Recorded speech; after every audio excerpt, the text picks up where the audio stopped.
Diabetes एक ऐसा topic है और कह रहे हैं कि 2030 या 2025 तक भी बोलते हैं कि इंडिया वर्ल्ड का डायबिटीज कैपिटल होगा। 25 से 30 के बीच में, 25 इधर लिखते हैं और 30 इधर लिखते हैं, यानी कि 25 तक 2025 तक लगभग पूरी दुनिया में सबसे ज़्यादा डायबिटीज पेशेंट कहाँ होंगे? इंडिया में होंगे। अब इसके बारे में हमें समझना चाहिए, जानना चाहिए क्या है डायबिटीज।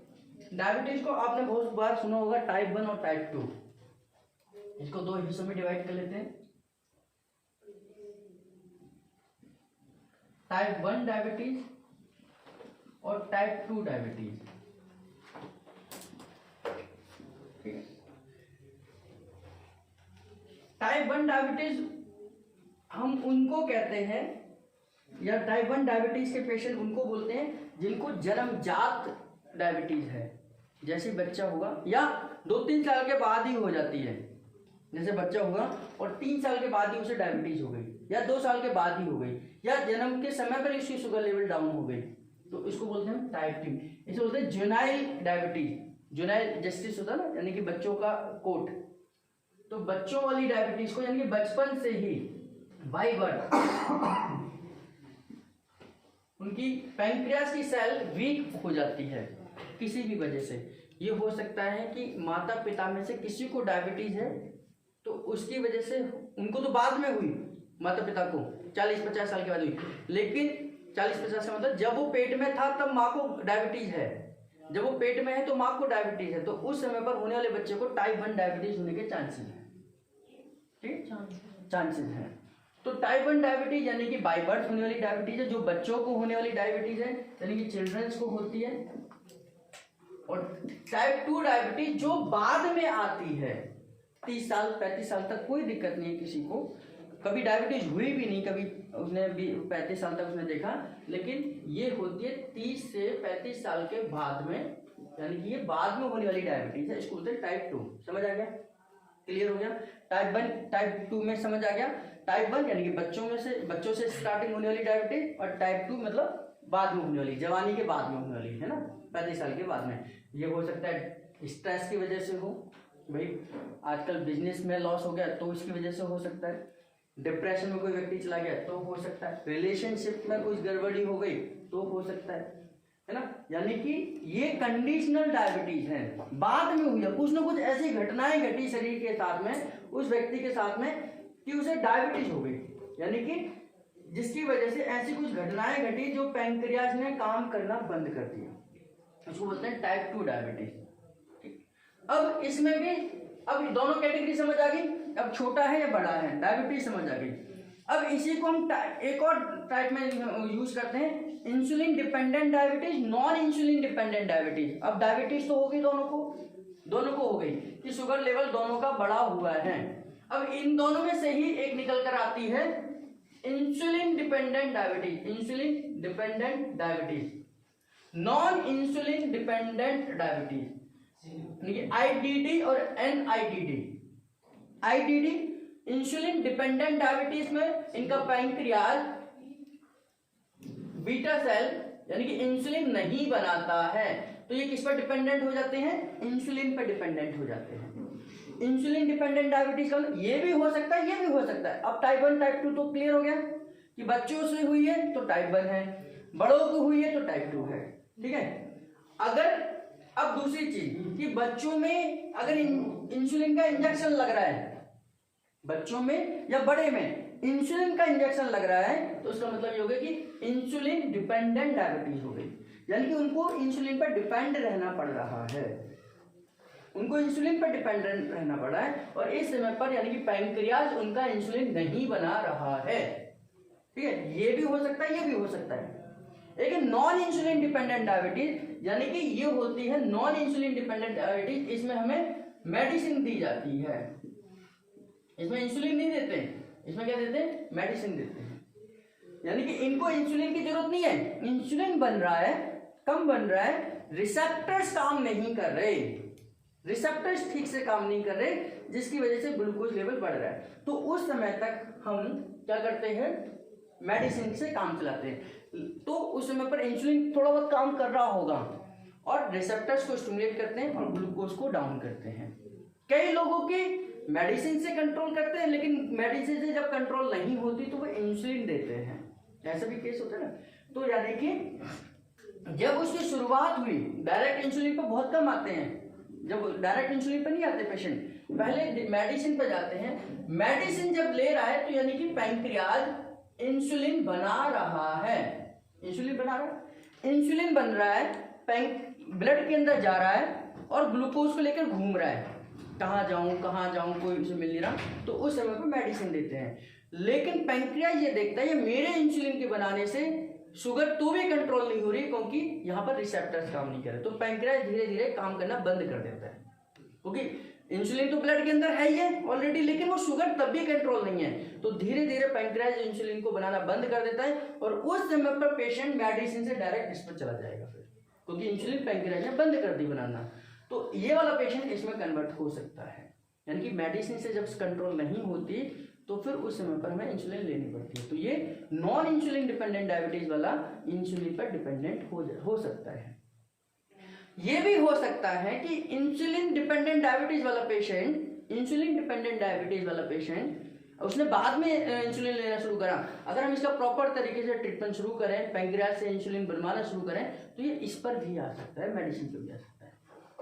मतलब क्या हुआ कि जो इंसुलिन पर डिपेंडेंट है उसको बोलते हैं इंसुलिन डिपेंडेंट डायबिटीज, जो मेडिसिन से काम चला रहे हैं उसको बोलते हैं नॉन इंसुलिन डिपेंडेंट डायबिटीज। सीधा सिंपल सा समझ आया। टाइप 1 डायबिटीज बच्चों को होती है, टाइप 2 डायबिटीज बड़ों को होती है।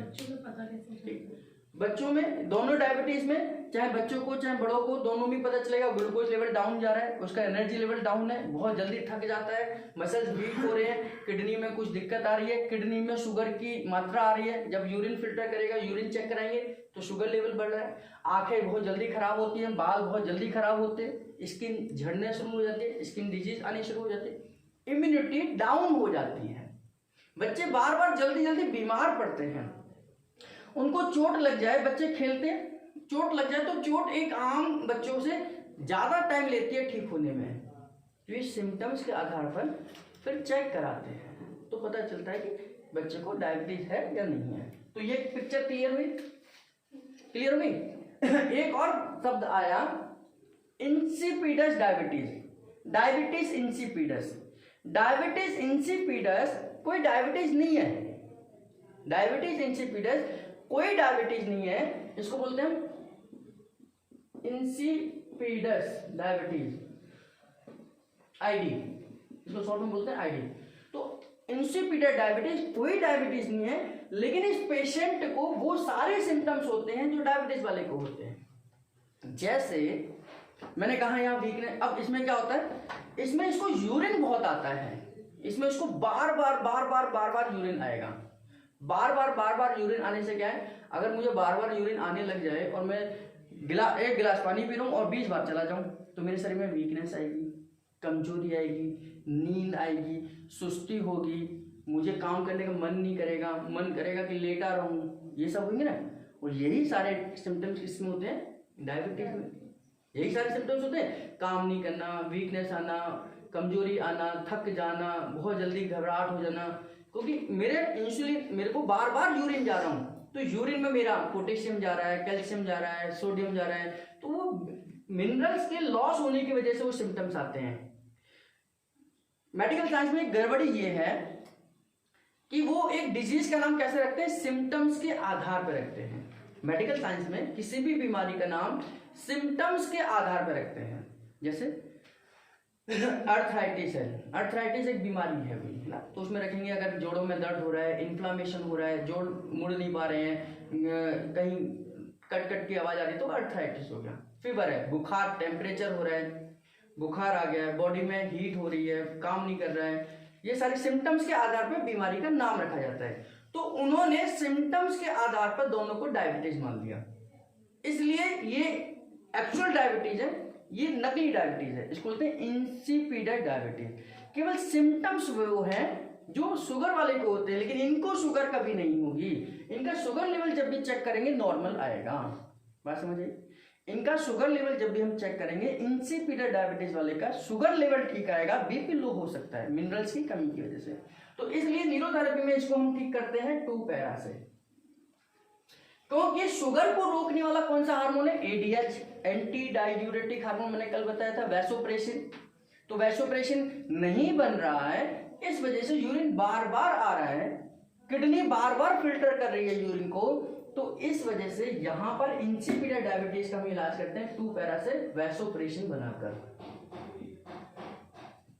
समझ आया? तो ये डायबिटीज नहीं है, लेकिन सिम्टम्स हैं इसके डायबिटीज के, और मेडिकल साइंस सिम्टम्स के आधार पर बीमारी का नाम रखती है। तो इसके सिम्टम्स डायबिटीज जैसे थे, इसलिए इसका नाम इंसिपिडस डायबिटीज रख दिया। साइंटिस्टों ने कहा ये गलत है, लेकिन उन्होंने कहा कि हम इंसिपिडस वर्ड जोड़ रहे हैं डायबिटीज, क्योंकि सिम्टम डायबिटीज के हैं, लेकिन इंसिपिडस जोड़ रहे हैं ताकि लोगों को ये समझ आ जाए कि ये डायबिटीज नहीं है, ये नकली डायबिटीज है। तो इसे बोलते हैं नकली डायबिटीज, इंसिपिडस डायबिटीज। और ये दोनों असली डायबिटीज है, जिसको टाइप 1 और टाइप 2 बोलते हैं। टाइप 1 बच्चों को होने वाली डायबिटीज, जुवेनाइल डायबिटीज होती है ना। टाइप 2 बाद में होती है, अभी तक 30-35 साल तक कुछ नहीं था व्यक्ति को, और ऐसी घटनाएं घटी घर में, परिवार में, पैसे से रिलेटेड, कि उससे बाद में डायबिटीज हो गई, तो उसको टाइप 2 डायबिटीज होते हैं। इंसुलिन डिपेंडेंट, यानी कि अगर ये दोनों ही इंसुलिन पे डिपेंडेंट है तो इसको इंसुलिन डिपेंडेंट बोलेंगे। अगर ये दोनों ही गोली खाकर काम चला रहे हैं तो उसको नॉन इंसुलिन डिपेंडेंट बोलेंगे। तो इस तरीके से न्यूरोथेरेपी भी इन पर काम कर सकती है। अगर इंसुलिन नहीं बन रहा तो हम इंसुलिन को बनाएंगे, अगर गोली खाने से काम चल रहा है तो हम प्योर न्यूरोट्रांसमीटर देंगे। जो पेशेंट गोली खा रहे हैं उनके लिए प्योर न्यूरोट्रांसमीटर है, जो लोग इंसुलिन लगवा रहे हैं उनके लिए इंसुलिन वाला फॉर्मूला या 10 पेन वाला फॉर्मूला हम अप्लाई करेंगे।